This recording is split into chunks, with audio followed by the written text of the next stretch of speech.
Hello दोस्तों, आप सभी का स्वागत है हमारे इस YouTube channel Rathore English classes.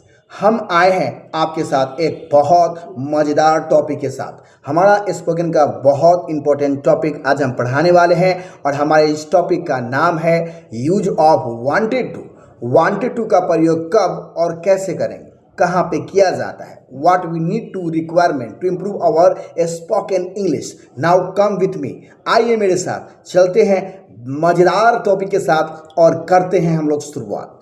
Use of wanted to. Wanted to का मतलब होता है क्रिया की पहचान सदा वाक्य के अंत में किया जाता है। जिस हिंदी वाक्य के अंत में चाहा, चाही, चाहे, जैसे बोलचाल की भाषा में जब हम आप किसी से बात करते हैं तो बोलने के दरमियान यूज करते हैं कि हमें आप जैसे बोलते हैं किसी से बात करने के दरमियान में, वह हिंदी बोलना चाही, मैं पटना जाना चाहा, वह आपसे बात करना चाही, वह क्रिकेट खेलना चाहा।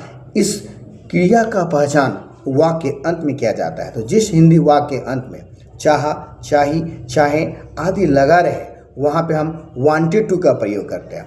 इस स्ट्रक्चर का जो यूज और समझ सकते हैं आसानी से, तो आप लीजिए हेल्प सिंपल पास्ट। यह स्ट्रक्चर का सिंपल पास्ट से लिया गया है।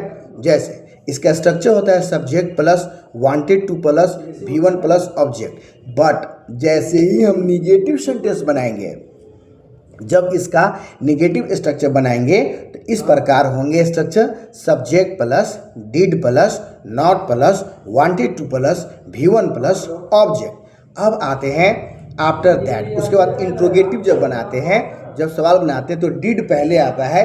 डिड तब सब्जेक्ट तब है आपका वांटेड टू, तब V1 तो ऑब्जेक्ट। जब हम जाते हैं इंट्रोगेटिव निगेटिव में तो डिड पहले आ जाएंगे, तब सब्जेक्ट, तब नॉट, तब वांटेड टू, तब V1 तो ऑब्जेक्ट। अब आते हैं एग्जाम्पल की बात करते हैं। आप या हम जो भी स्ट्रक्चर पढ़ते हैं और उसका यूज ना करें तो यूजलेस हो जाएगा। तो अब हम आपके समक्ष कुछ केवल वांटेड टू पे ही अंग्रेजी बोलेंगे। जैसे I wanted to talk with you, sometimes I did not wanted to talk with my friends because I wanted to become a dynamic English speaker. What I need to improve my spoken. That's why I wanted to learn spoken English. My brother did not wanted to go there. You wanted to speak English. I wanted to speak Urdu, but my mother did not wanted to speak Hindi. My mother always, she wanted to speak our mother language, which is most and most important. To if you are learning structure, you have to think, आपको सोचना है you are using structures or not. Is it important? I think it is 100% important, but without using structures and the commanding words, nobody can understand you and you are not able to make understand others. So if you want to improve your spoken, you will have to command my structures and words power. Now see, some students are thinking and they are speaking, sir, why I need to learn spoken English? Why should I learn? But I want to tell you one thing. Whatever people are thinking, don't care about it. You must think about what you are thinking about it.